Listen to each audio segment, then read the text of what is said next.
Hey everyone, Tim Layton here. Welcome back to the next edition of the Darkroom Diary. And you are looking at a silver gelatin paper negative, 8 by 10. I actually created this on my vintage Kodak. I'm trying to remember. I think that was a 1909 version of the camera. I'm going to make a platinum and palladium print with this today. And if you've been following along, I recently went through a whole series where I'm working on a brand new silver gelatin paper negative workshop where in some recent episodes, I actually made this silver gelatin paper negative here. It's beautiful. Ended up making a gold toned and then just a neutral selenium tone. These are silver gelatin prints. And then I went down a path of waxing this, and then I went through a whole series of tests, and it just never worked out. So this particular paper with platinum and palladium printing wasn't a path. I ended up doing something else, and then, like I say, I'm very, very happy with these silver gelatin prints. Anyway, if you want more information on that brand new silver gelatin paper negative workshop, I'll just put the link on the screen, or you can go to the website. Underneath the new menu, you'll see that I'm working on that. If you're interested, I think I'm going to take you places that you've never thought of before. I've been making silver gelatin paper negatives forever. When I say forever, I mean like 25, 30 years. And I'm taking one that I made from 14 years ago here at this point, and I'm repurposing it. It turns out that it was on the right paper that ended up working for platinum and palladium. I wanted to push the boundary, basically, and I already knew that I could make, fantastic silver gelatin. Now, these were soft focus lenses with a vintage camera. This is actually a different version of this, the light here, there you go. This is actually an 11 by 14, and I made that after I made the 8 by 10, and that's a silver gelatin contact print from the 11 by 14 version of a similar negative here. But we're going to make platinum and palladium today. I've got the paper cut. I'm going to be using Arches 310, and that's basically it. I'll get this coated, and then I'm not going to take and make some big deal about it. You've seen me make lots of platinum and palladium prints. After we get it exposed, we'll grab it here, and then we'll head over to the wet side, and I will show you the development over there. So anyway, let me get busy, and then I'll get back after this is exposed, and we're ready to throw the developer on it and watch it come to life. All right, paper coated and dried or whatever. We're going to put the paper negative on here now. Normally, I would go with the next size up on the paper, like 8 by 10, 11 by 14. But in this case, I wanted a pretty similar clean look, like this type of look here. Right here, where I don't show the brush strokes or whatever. That's just what I wanted on this particular one. So I got that lined up. Let me get this closed up, and then we'll throw it in the exposure unit. All right, I've got that loaded in there. We'll start the exposure, start the timer, and we'll let it do its thing, and then we'll get out and we will develop this thing. All right, we're getting down to the end of the timer here. All right, we'll get that turned off. I'll get this grabbed out of here.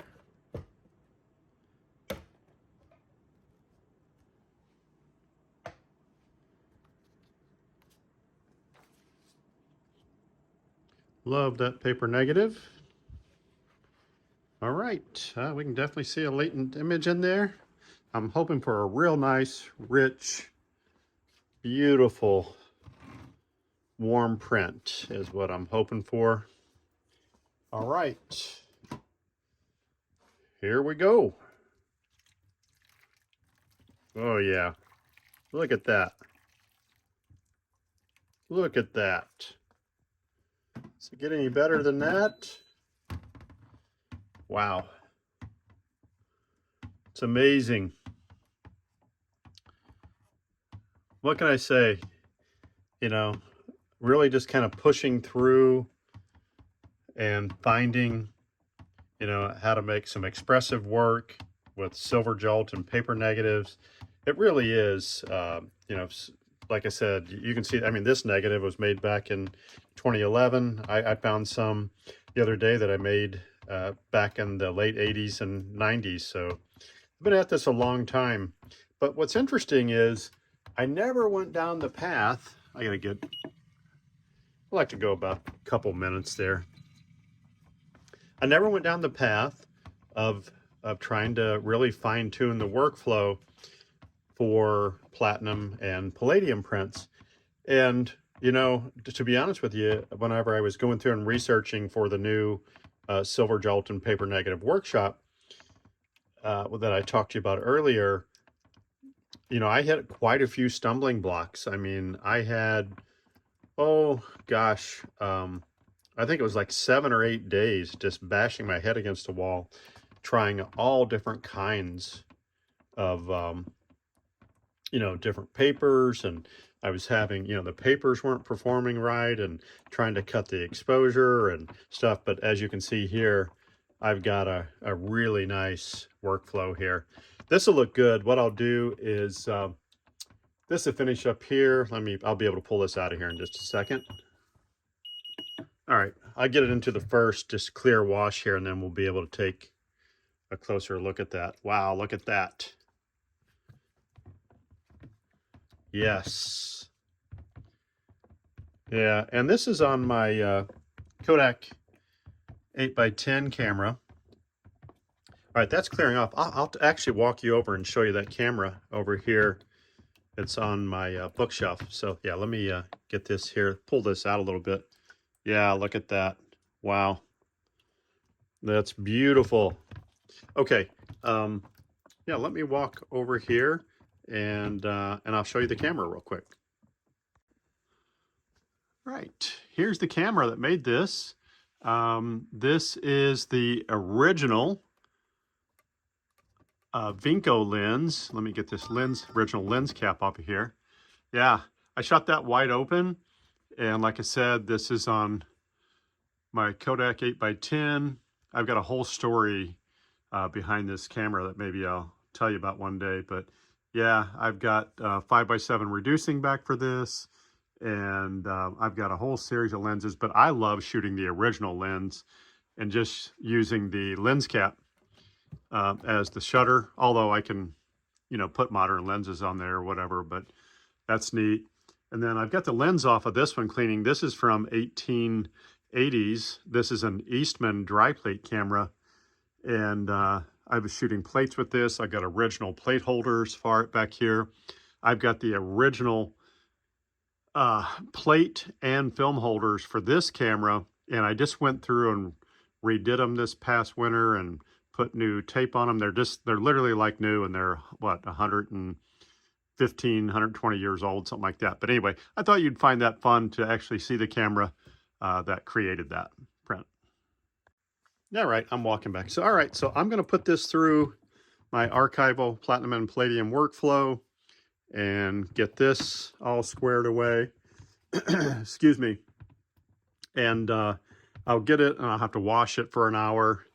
And then I'll let it dry down, and then I'm going to wax this. And it'll just be in the next segment, but I'll let this dry down overnight, and then I'll come in tomorrow and I'll wax this.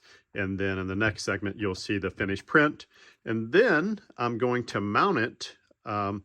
Actually, I just happened to mount a new silver gelatin of one of my wild horse prints right here. And this is the same type of look that I'll be mounting this platinum and palladium print on, with clean borders and 8x10 on 11x14. So anyway, I'll do that, and then I'll see you in the next segment. And if you like all the technical details behind all this stuff, then you probably want to be part of the Darkroom Diary Premium membership. It's only $10 a month, by the way. And We have everything from monthly meetings. You have direct access to me. I share all the technical details of everything that I'm doing. And it's a lot of fun building the community and just interacting with and participating and joining in on conversation with people that love analog photography too. So anyway, I'll see you in the next segment here. All right, here we are with the print dried down. That's the original paper negative there. And this is the following day. It's all dried down. And yeah, I'm really happy with this. I would probably maybe print this just a little bit shorter, and I might take and increase the contrast agent just a smidge. That's just being really picky. But overall, man, beautiful paper negative. And this is mostly palladium, about 60% palladium, 40% platinum on this one. And yeah, really happy with it. So anyway, I think this validates that you can absolutely create, visually beautiful and really expressive work using these silver gelatin paper negatives for platinum and palladium prints as well. I already knew for decades, because I'd made all different kinds of silver gelatin contact prints, both on traditional enlarging papers, even bromide papers and chloride papers for contact printing.